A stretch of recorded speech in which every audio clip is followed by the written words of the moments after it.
The smart home app notification pinging at 2 in the morning was not a technical glitch, it was the death knell of my 6-year marriage. When the security feed showed my husband kissing his life coach on the hood of the vintage car I worked 80 hours a week to buy, I did not scream. Instead, I booked a first-class ticket home to orchestrate a departure for him far more spectacular than any party he had ever thrown. My name is Valerie, and at 34 years old, I had successfully curated every single aspect of my life to resemble the glossy pages of an architectural digest. As the owner of the most sought-after landscape architecture firm in Austin, Texas, I spent my days turning chaotic patches of dirt into six-figure sanctuaries of limestone and native grasses. My own home was my masterpiece, a modern fortress of glass and steel that I had designed from the foundation up. It was perfect. The only structural flaw in my carefully constructed reality was my husband, Grant. At 36, Grant described himself as a serial entrepreneur. In reality, he was a serial drain on my bank account. He was handsome in a generic, country club sort of way, the kind of man who looked good in a suit but had no idea how to pay for it. He loved to play the part of the magnate, leaning against the marble counters I paid for, talking about synergy and disruption. I had tolerated his failures because I believed in his potential, or perhaps because I was too busy working 80 hours a week to notice that his only true talent was spending money he did not earn. I was currently sitting in a plush hotel suite in Chicago, staring at the cityscape. I had just accepted a prestigious National Design Award, a career pinnacle that should have been celebrated with champagne and a partner. But Grant was not there.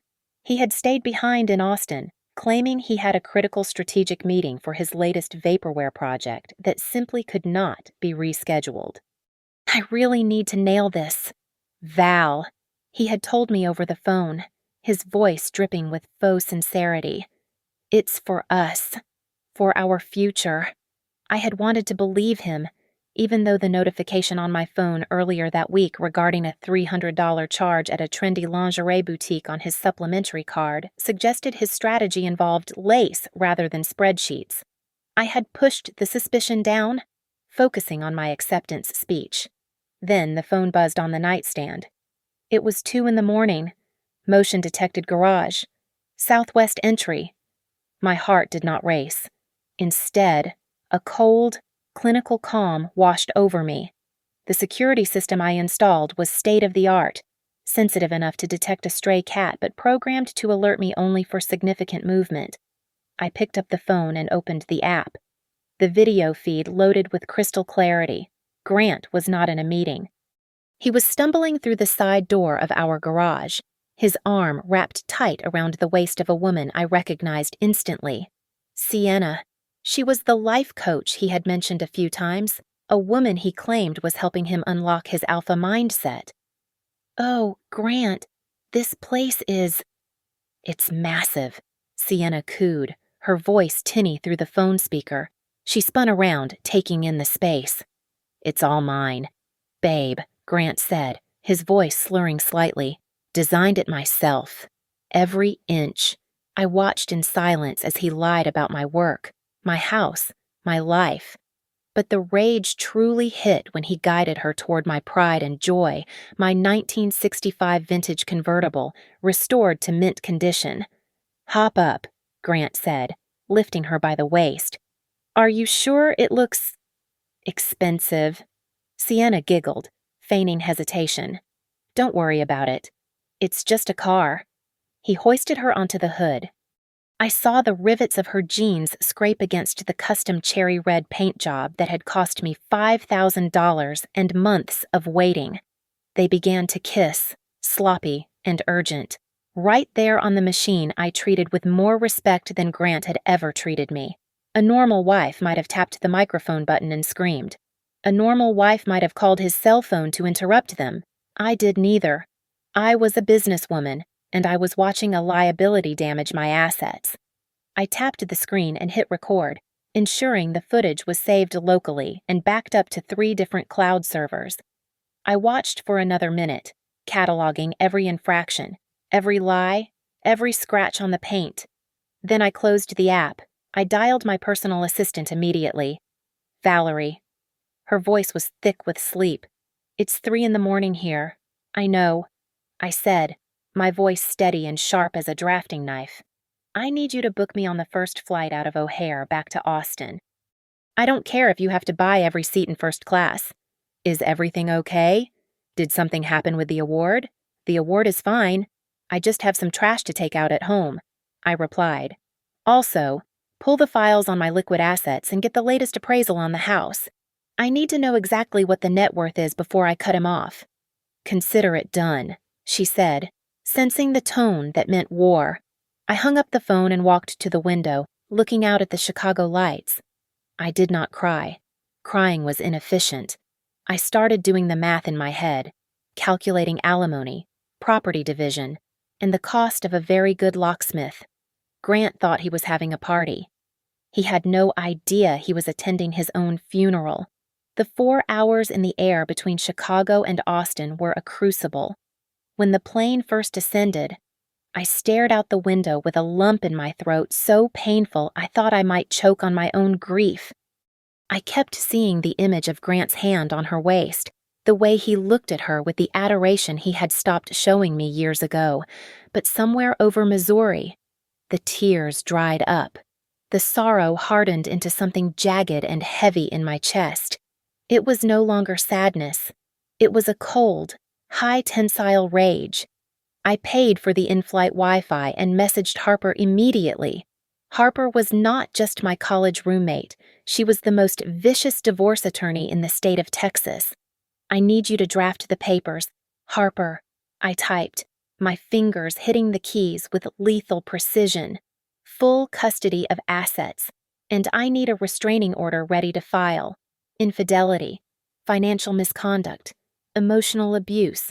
Val, are you sure? Harper replied instantly. I have him on video in our garage with another woman. I sent back. He is currently cheating on me on the hood of the Corvette. Say no more. Harper wrote, I will have the scorched earth protocol ready by the time you land. I put the phone down and closed my eyes, but sleep was impossible. Grant's voice played on a loop in my mind. I remembered the dinner last month when I told him I was exhausted from the landscape project at the Botanical Gardens. You're just too intense. Val, he had said, swirling his whiskey, you don't know how to flow. You should meet Sienna. She's a life coach I met at the mixer. She says success is about vibration, not perspiration. You could learn a lot from her energy. His words, which had felt like helpful advice at the time, now sounded like the manipulation they truly were. He had been grooming me to accept his mistress as a mentor. The audacity made my blood run cold. When the plane touched down, I did not go straight home. I took an Uber to the dealership where I kept a spare sedan for site visits, and then I drove directly to our bank. I walked in with the imperious stride of a woman who owned the building. I need to freeze all joint accounts immediately, I told the branch manager, a man I had known for years, and I need a printout of today's activity. He looked uncomfortable but complied. He slid the paper across the desk. I am afraid Mr. Jameson was here this morning, he said softly. He made a counter withdrawal. I looked at the figure, $5,000. He had drained the emergency fund money we had set aside for medical crises or house repairs, presumably to fund his little date night. Freeze the rest, I said, my voice devoid of emotion. If he tries to buy a pack of gum, I want the card to decline. I drove toward the house, my hands gripping the steering wheel so tightly my knuckles turned white. I did not pull into the driveway. Instead, I parked 2 blocks away, under the shade of a large oak tree. I needed the element of surprise. I walked the rest of the way. The sun was setting, casting long shadows across the neighborhood. As I approached my property, I saw it. A bright red compact car was parked aggressively in front of the garage, blocking the driveway. It looked cheap and loud, much like its owner. I slipped off my heels and carried them, moving silently across the lawn I had manicured to perfection. The front door would alert his phone if I unlocked it, but the side door to the garage had a mechanical deadbolt for service workers. Grant never used it. He found manual keys archaic. I slid the key in and turned it slowly. The tumblers clicked. I pushed the door open just an inch and slipped into the cool darkness of the garage. The smell of my husband's expensive cologne mixed with a cloying floral perfume filled the air. And this. I heard Grant's voice booming, echoing off the concrete walls, is where I do my thinking. I designed this garage to have optimal acoustics. The house is really just a reflection of my inner state. It's so powerful. Grant. Sienna's voice was breathy, fake. I can feel your energy in the walls. You're trapped in this marriage. Aren't you? She just doesn't understand a spirit like yours. Exactly, Grant said. Valerie is. She's a worker bee. She doesn't have the vision. Honestly, I bought this place mostly for her, to give her something to do. I stood in the shadows behind a stack of potting soil, my heart hammering a slow, heavy rhythm against my ribs. He was taking credit for my design. He was using my money to impress a woman who was currently helping him spend it. I took a deep breath, inhaling the scent of gasoline and betrayal. I gripped the handle of the light switch panel on the wall next to me. They were in the spotlight. It was time for the director to make an entrance. I did not hesitate. I slammed my palm against the master switch for the overhead work lights. These were not soft, ambient fixtures. They were industrial-grade halogen floodlights designed for detailed mechanical work. The garage instantly went from a romantic, shadowy hideaway to an interrogation room bright enough to perform surgery. Grant flinched as if he had been physically struck. He was mid-pour, holding a bottle of my $200 Cabernet over the fender of the Corvette. His hand convulsed violently. The crystal glass slipped from his fingers and shattered against the pristine epoxy floor. A dark crimson puddle exploded outward, splashing onto the white wall tires of the car he could not afford to tune, let alone buy. All the blood drained from his face instantly, leaving him looking like a wax figure melting under the heat of the lamps. Sienna shielded her eyes with a manicured hand, blinking rapidly. As her vision adjusted, I saw clearly what she was wearing. It was my emerald green silk button-down, the one I had bought in Paris for our 2nd anniversary. She had rolled the sleeves up carelessly, stretching the delicate fabric. Grant Sienna squinted at me, her voice dripping with annoyance rather than fear. "Who is this? Is this the help you said the cleaning lady comes on Tuesdays?" The audacity was almost impressive. I ignored her entirely. My eyes locked onto Grant's terrifyingly pale face. I walked toward him, my bare feet silent on the concrete, but my presence filling the cavernous space. "You have 5 minutes," I said, my voice low and absolute, like ice cracking on a frozen lake. 5 minutes to explain why your strategic partner is wearing your wife's sleepwear. Val?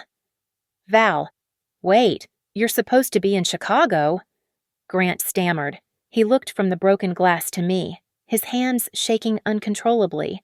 It's not what it looks like. Sienna." She spilled wine on her blouse.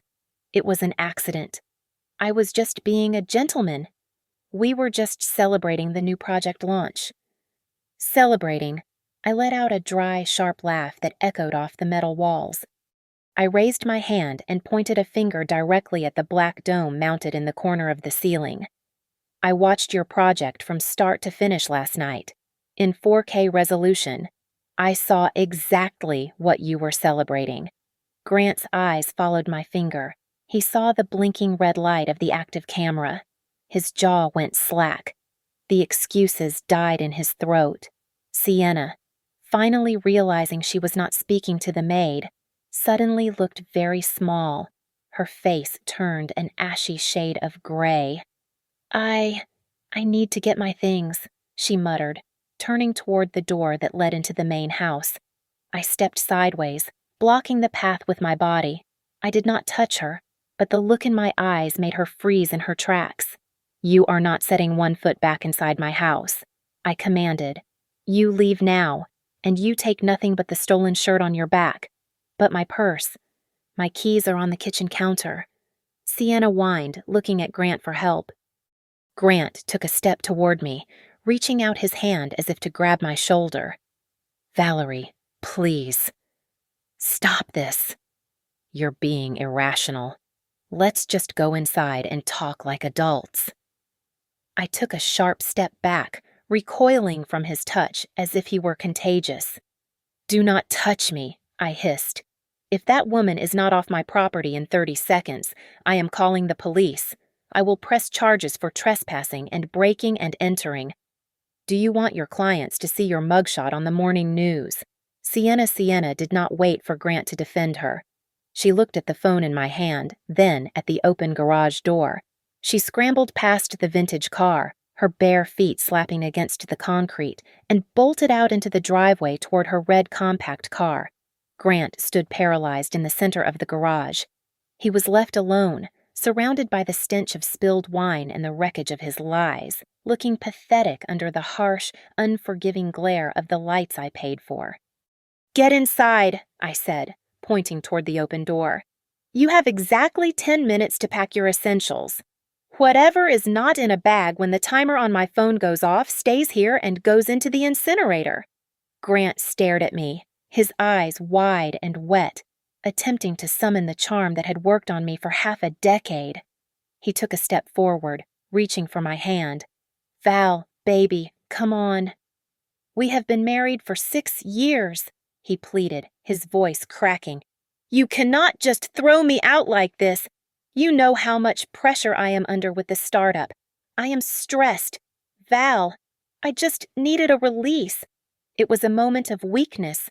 I sidestepped him, walked into the hallway, and grabbed his monogrammed leather weekender bag, the one I had bought him for his birthday 3 months ago. I marched back out and hurled it onto the driveway. It landed with a heavy, satisfying thud on the concrete. Release, I asked, my voice rising just enough to carry across the lawn. You stole $5,000 from our emergency savings this morning. That is not a release. Grant, that is larceny. The only career you have is spending my money. I pulled out my phone and dialed the number for the emergency locksmith service I used for my commercial properties. I put the call on speaker so he could hear the dial tone. This is Valerie. I need a full rekey and digital code reset at my residence immediately. Yes, emergency rates apply. I will pay triple if you can be here in 20 minutes. Grant's face twisted. The mask of the sorrowful, repentant husband slipped off entirely, revealing the ugly, sneering entitlement beneath. You are such a bitch, he spat, stepping aggressively into my personal space. You are so cold, so controlling. No wonder I looked elsewhere. You are like a machine. Val, you do not know how to love. You do not know how to make a man feel like a man. Sienna, she gets me. She understands my vision. I did not flinch. I did not back down. I simply held my phone up, the camera lens pointed directly at his face, recording every venomous word. Keep talking, I said calmly. Please, tell the judge more about how my paying the mortgage and funding your entire lifestyle makes me a cold, controlling woman. This is going to save me thousands in legal fees. You think you are so smart, he shouted, raising a fist before catching himself. He froze when he noticed Mrs. Gable, our 70-year-old neighbor, standing by her hedge with her mouth agape. A few doors down, the Millers had stepped out onto their porch, drawn by the noise. Grant looked around, his face flushing a deep, humiliated red. He realized he had lost his audience. He snatched his bag from the pavement, threw it into the back seat of his car, and slammed the door. He peeled out of the driveway, tires screeching, trying to look defiant but only looking like a fleeing coward. As soon as his taillights disappeared around the corner, I went to work. I did not collapse. I called a specialized trauma cleaning service. I need a crew now. I told the dispatcher, I want a full sanitization. If he touched it, I want it bleached or removed. When the crew arrived, I directed them with the precision of a general. I walked into the master bedroom and stripped the Egyptian cotton sheets off the bed. I bundled them up with the duvet and the pillows and carried the entire pile to the curb. I went to the closet and pulled out his suits, his shoes, and his ridiculous collection of silk ties. They all went into heavy-duty black trash bags. Then I went to the living room. I stared at the custom Italian leather sofa where I had seen them sitting on the camera feed. It was a beautiful piece of furniture, worth $10,000, but now it looked like a crime scene to me. Take it. I told the cleaning foreman, the sofa. Ma'am, it looks brand new, he said. Get it out of my house, I ordered. Donate it to a shelter or burn it. I do not care. I just want it gone. By 10 o'clock that night, the house smelled of industrial disinfectant and harsh lemon zest. It was empty, echoing, and finally clean. I sat alone at the dining room table in the silence. I did not cry. I opened my laptop and created a new Excel spreadsheet. I named the file The Reckoning. I cracked my knuckles and started typing. Column A date, column B amount, column C, Grant's lies. I began to cross-reference every withdrawal, every credit card charge, and every suspicious loan document I could find from the last 3 years. The grief could wait. The audit had begun. Harper and I turned my dining room into a forensic laboratory. For the next 48 hours, we did not sleep. We existed on black coffee and the adrenaline of discovery. We printed out 3 years of bank statements, credit card bills, and investment reports, taping them to the walls until my dining room looked like the nerve center of a criminal investigation. Here it is again, Harper said, circling a transaction in red marker. Apex Strategic Partners, $2,500 a month, every month for the last 2 years. He told me that was a retainer for business coaching, I said, leaning over her shoulder. He said you have to spend money to make money. Well, he certainly spent it, Harper muttered. She typed furiously on her laptop, her fingers flying across the keys. A moment later, she spun the screen around. Apex Strategic Partners is a shell company registered in Delaware, she explained. But look at the withdrawal patterns. Every time money goes into Apex, it flows out within 24 hours to pay for things like the Hotel St. Cecilia, Neiman Marcus, and a lease on a Range Rover. I felt a wave of nausea, but I swallowed it down. He bought her a Range Rover. I drive a 5-year-old sedan for site visits because I wanted to save capital. It gets worse. Val, Harper said, her voice dropping an octave. I ran a title search on your assets. Did you know there is a lien on the vintage Airstream trailer that is impossible? I snapped. I paid cash for that trailer. I have the title in the safe. You have a title. Harper corrected me gently. Grant took out a secondary loan against it 6 months ago, $15,000, and the art collection he leveraged the 2 local artist prints in the hallway for a high-interest personal loan. I walked to the window, staring out at the driveway where he had peeled out just yesterday. He had not just cheated on me sexually. He had been systematically stripping the copper wiring out of our life together. I need his email, I said. I know his password. It is his birthday and his high school football jersey number. I logged into his account on my iPad. It took me less than 10 minutes to find the folder labeled Project S. I thought it was a business file. It was a correspondence log with Sienna. I read the emails aloud, my voice steady but terrifyingly hollow. Just hang in there. Babe. Grant had written on October 12th. Once the divorce goes through, I will push for a settlement based on her firm's future valuation. We are talking $500,000. Minimum. That will easily cover the deposit for your wellness studio. Sienna's reply was underneath it. Hurry up. I am tired of living in this apartment. Make sure you get the house, or at least a buyout. I have already picked out the curtains for the master bedroom.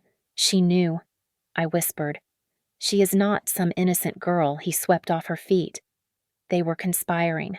They were planning to gut me. Keep digging, Harper urged.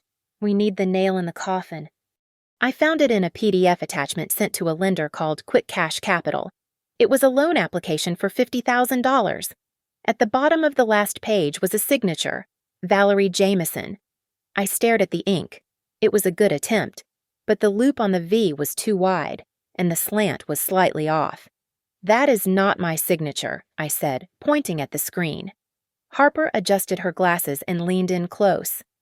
Are you absolutely certain I am an architect? Harper, I sign blueprints for a living. I know exactly what my signature looks like. And that is a forgery. He signed my name to secure a $50,000 liability without my consent. Harper sat back in her chair and let out a long, slow whistle. Okay, she said, closing her laptop with a decisive snap.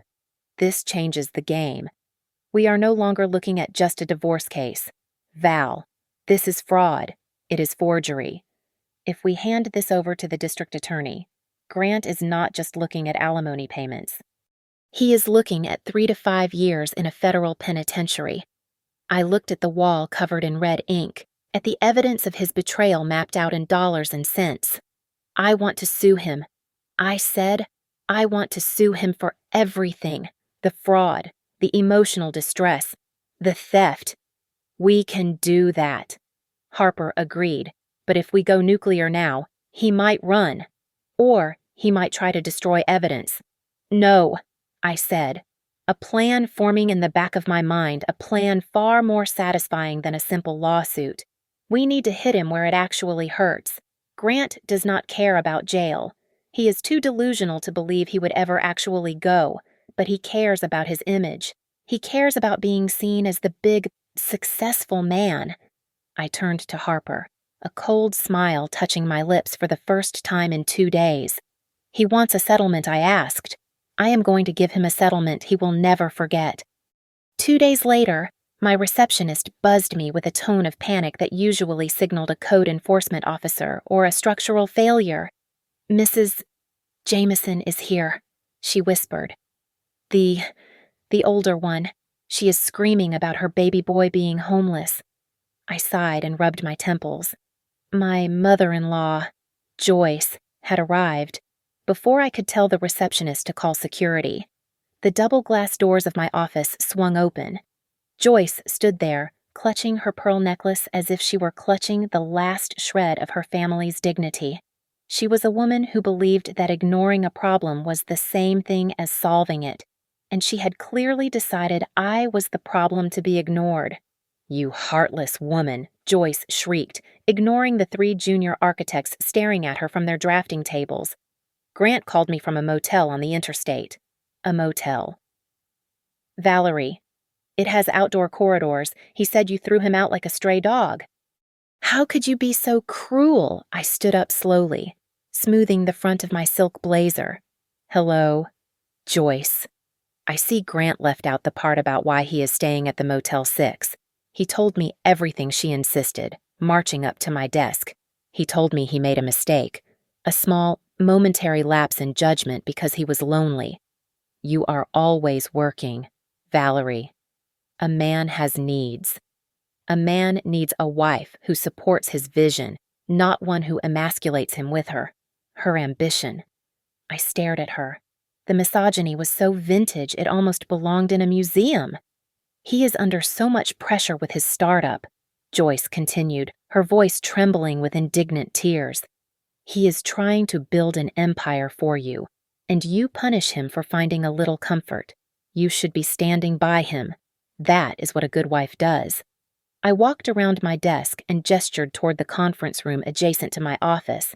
It was a glass-walled enclosure, perfectly soundproof. Joyce, come with me, I said. I have something to show you. It concerns that empire Grant is building. She followed me, huffing with self-righteousness. I connected my laptop to the large presentation screen and opened the file Harper and I had compiled. Sit down, I commanded. I do not want to see your spreadsheets. Valerie, I want you to apologize to my son and look at the screen. Joyce, I said, cutting her off. I pulled up a scanned image of a check. This is the check you sent Grant last month. $10,000.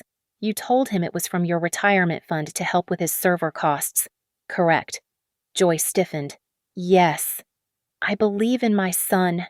And this, I said, clicking to the next slide, is a credit card receipt from the same day the check cleared. It is from a boutique in the domain called Lux Leather. The amount is exactly $10,000. I clicked again. A photo from Sienna's public Instagram profile filled the screen. She was posing in front of a mirror, holding a bright orange Birkin-style bag.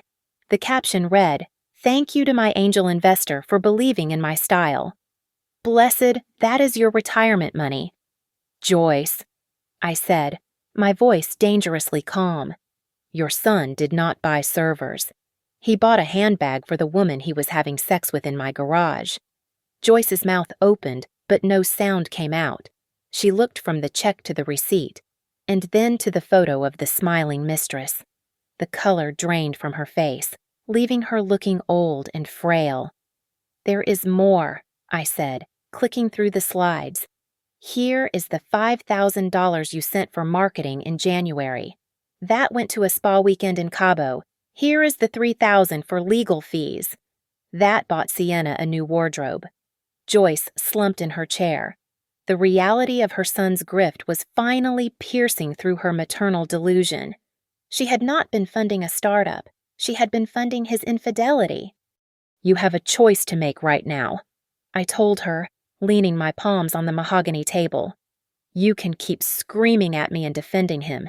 If you do, I will include you as a co-conspirator in the fraud lawsuit I am filing next week. I will argue that you knowingly funded his embezzlement. Or you can walk out of here, go home, and stay completely out of my way while I handle this. Joyce looked at me with terror. She grabbed her purse, her hands shaking so hard the buckles rattled. I didn't know, she whispered. I just wanted him to succeed. He did succeed, I said coldly. He successfully played us both. Now get out of my office. She fled. She did not look back. However, the moment she was in the safety of her car, she must have called him. 10 minutes later, my personal cell phone rang. It was Grant. I answered on the first ring. You poisoned my mother against me, he screamed. She just called me crying, saying she can't help me anymore. You are sick, Valerie. You are twisting everything. I showed her receipts. Grant. I cannot help it if your life is a receipt for bad decisions. You think you have won, he sneered. I am going to destroy you.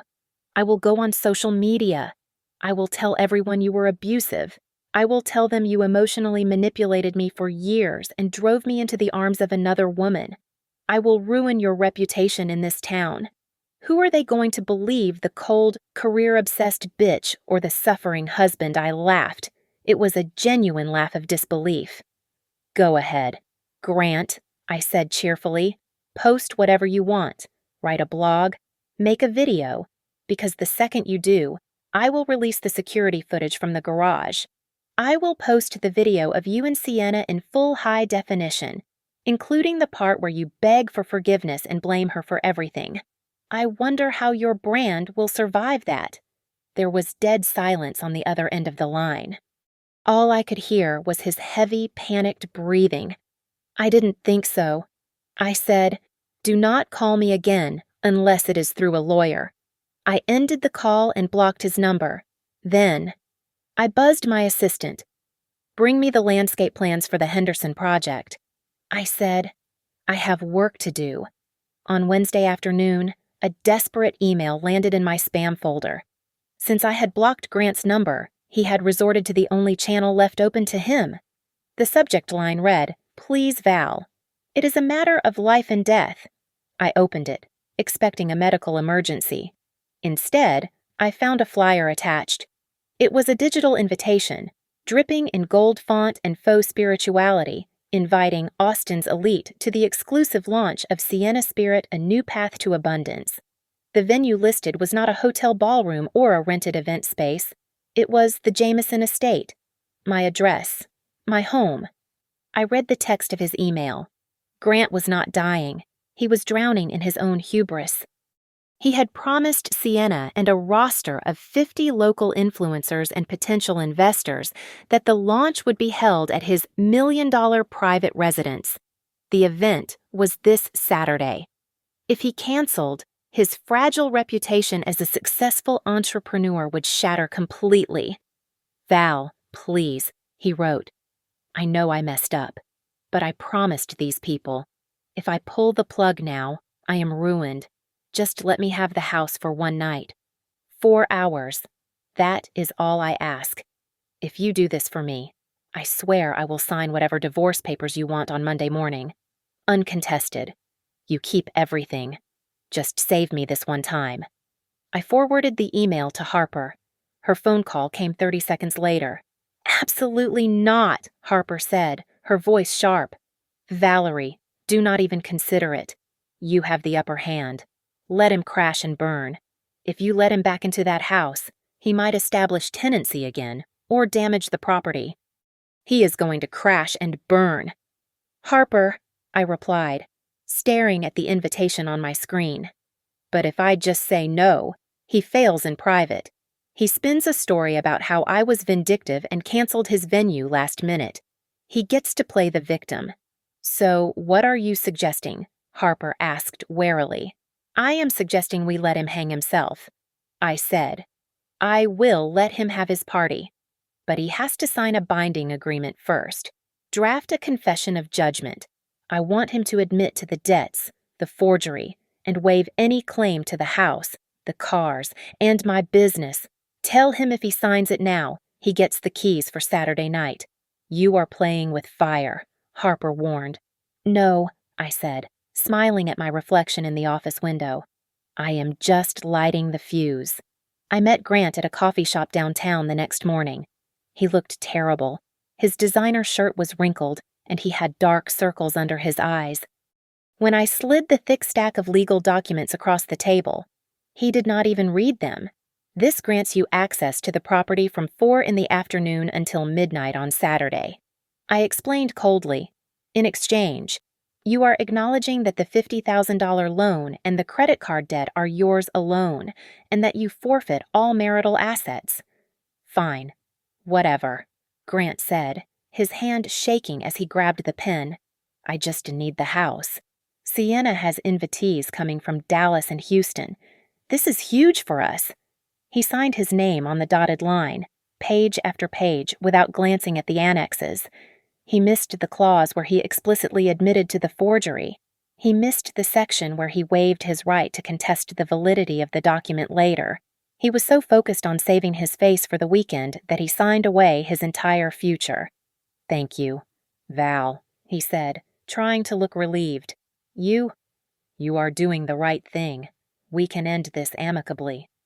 "Oh, it will be ended," I said. "Here is the temporary access code for the front gate. It expires at midnight sharp." Grant rushed off, phone to his ear, likely calling Sienna to tell her he had successfully manipulated his difficult wife one last time. As soon as he was gone, I began my real preparations. I picked up my phone and called the catering company listed on the invitation Grant had foolishly forwarded to me. "Hello. This is Valerie Jameson, the owner of the residence for the Saturday event," I said in my most charming voice. "There has been a slight change in the run of show. We need to adjust the lighting and the projection system setup. Oh, and I will be covering the final deposit to ensure everything goes perfectly." Then, I went to my reckoning spreadsheet. I pulled up the list of creditors Grant had been dodging. I called the loan officer at Quick Cash Capital. I called the fraud department at the bank. I even managed to track down 2 women from an online forum who claimed Sienna had scammed their husbands out of thousands of dollars under the guise of spiritual consulting. "How would you like to attend an exclusive launch party?" I asked each of them.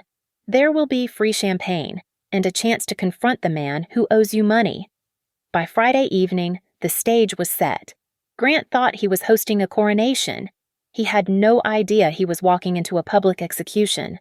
I sat in my temporary apartment, holding a ticket to my own show, counting down the hours until the curtain rose.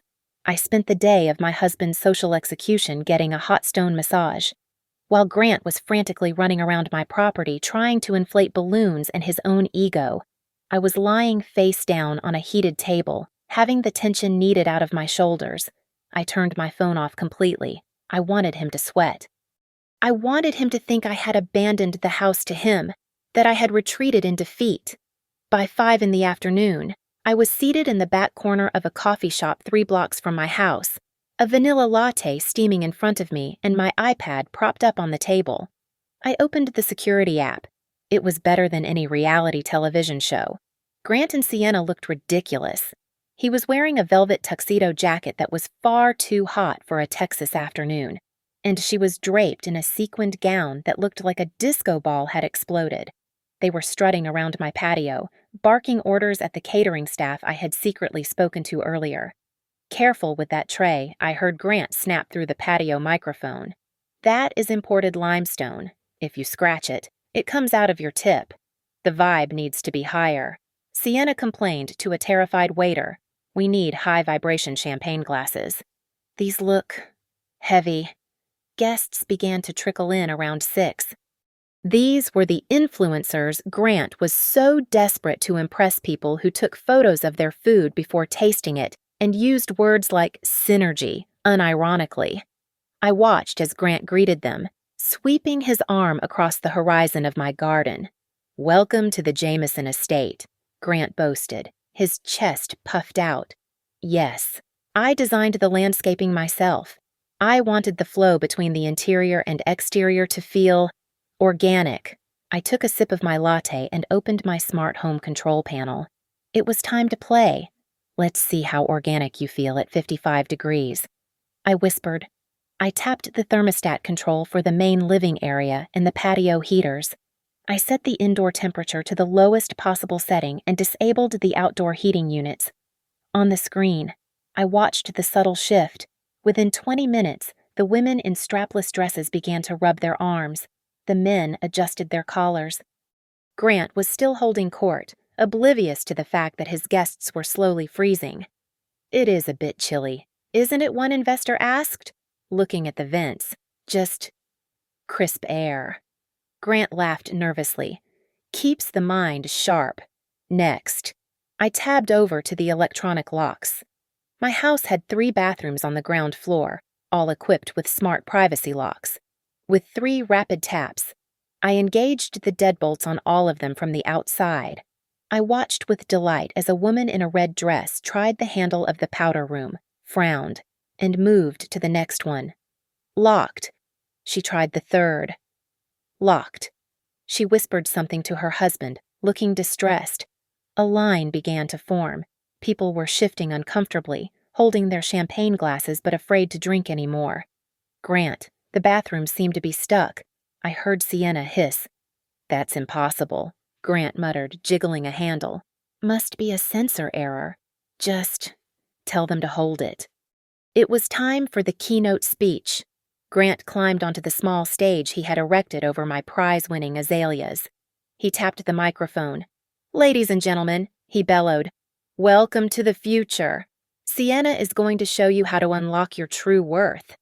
Sienna took the mic, beaming. "Thank you, Grant. You know, business is about integrity. It is about transparency. You cannot build wealth if your soul is hiding secrets." I minimized the temperature controls and opened the audio override for the speaker system. I had uploaded a specific file earlier that day, titled "The Truth." Abundance flows when you are honest with the universe. Sienna was saying. I hit play. The speakers let out a sharp screech of feedback, cutting Sienna off mid-sentence. Then, Grant's voice boomed out, crystal clear and at maximum volume. "Honestly, these investors are such idiots. I mean, look at them. You wave a shiny brochure in their face and they will sign anything.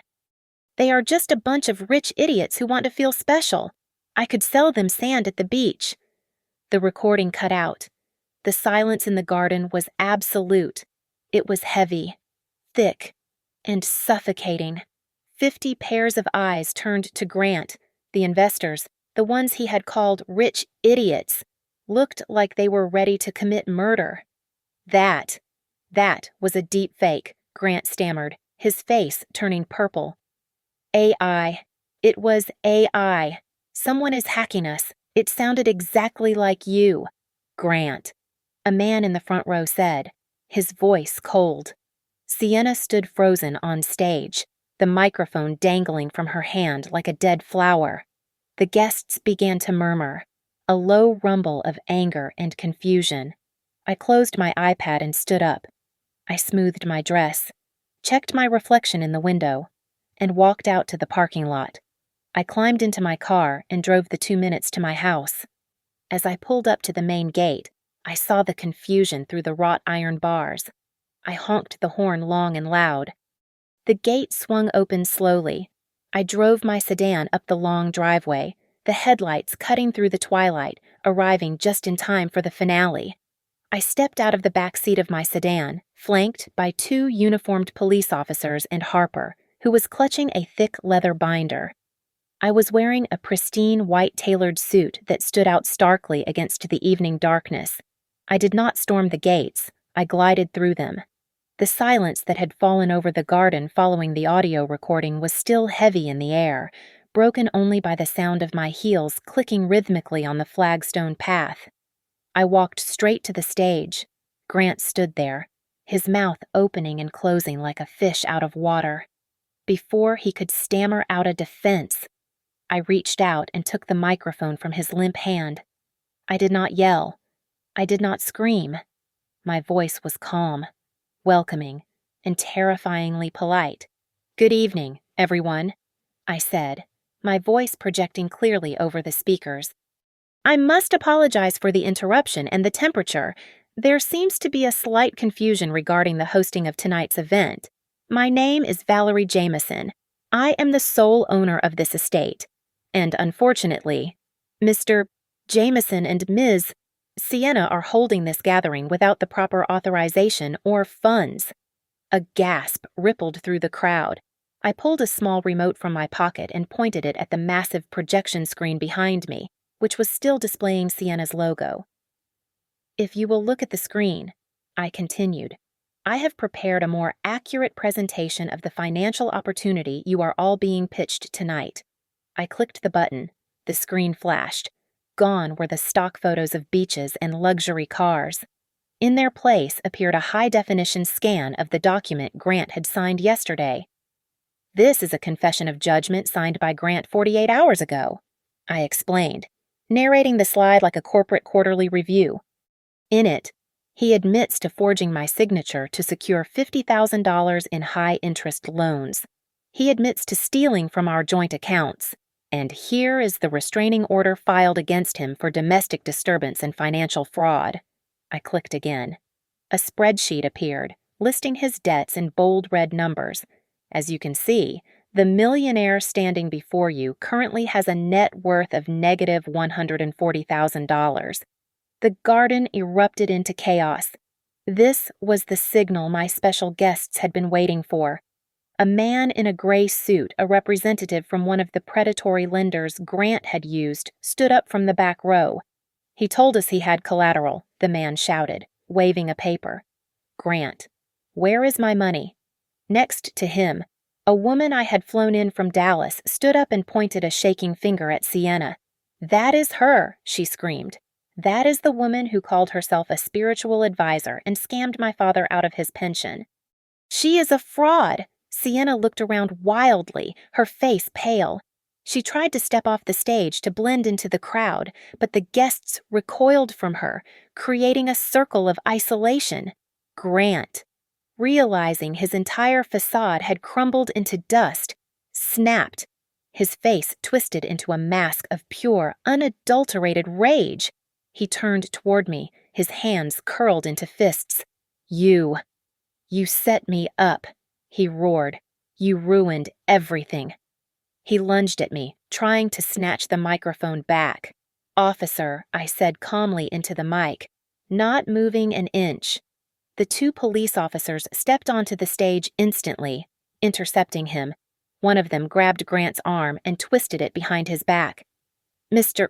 Jameson, You are in violation of the restraining order," the officer stated loudly. "The document you signed explicitly states you are to remain at least 100 feet away from the petitioner at all times. You are currently within 2 feet." Grant struggled, kicking at the air. "She came to me." "She is the one who came here, and you failed to vacate the premises," the officer replied, snapping handcuffs onto his wrists. The scene was absolute pandemonium. I looked out at the audience and saw dozens of phones held high. They were live streaming every second of it. The Austin elite were broadcasting Grant's humiliation to the world. I could see the comments rolling in on a phone in the front row, laughing emojis, shock, and ridicule. His brand was not just dead, it was a viral joke. Sienna tried to slip away toward the side gate, but the woman from Dallas blocked her path, filming her face with a phone flashlight. "Smile for the camera." "Honey," the woman said, "everyone needs to know who you really are." The police began to escort a weeping Grant and a terrified Sienna off the property. The flashing red and blue lights of the squad cars outside washed over the garden, mixing with the festive string lights in a surreal display. I brought the microphone to my lips one last time. "The party is officially over," I announced. "Please exit through the front gate. However, if any of you have loaned money to Grant or been defrauded by Sienna, please remain. My attorney, Harper, is setting up a table near the patio to collect your information for a class action lawsuit. We will provide the champagne while you wait." The courtroom air smelled of stale coffee and old wood polish. But to me, it smelled like victory. 2 weeks after the disastrous party, Grant sat across from me at the mahogany table, looking smaller than I had ever seen him. His suit was ill-fitting, likely bought off the rack at a discount store, and his attorney was a frantic man who kept dropping papers on the floor. Beside me, Harper sat like a statue carved from ice and granite, her hand resting on a file so thick it looked like a phone book. The judge, a stern woman with reading glasses perched on the end of her nose, watched the video evidence in silence. It was the clip of Grant screaming at me in the driveway, followed by the footage of him forging my signature on the loan documents.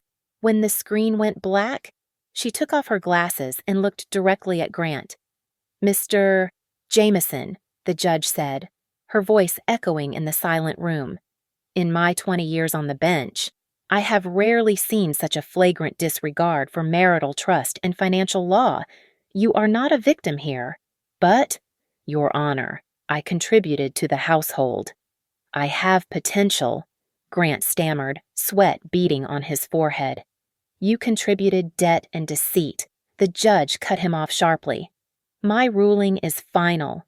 The petitioner, Mrs. Jameson, retains sole ownership of the primary residence, all vehicles, and her business assets.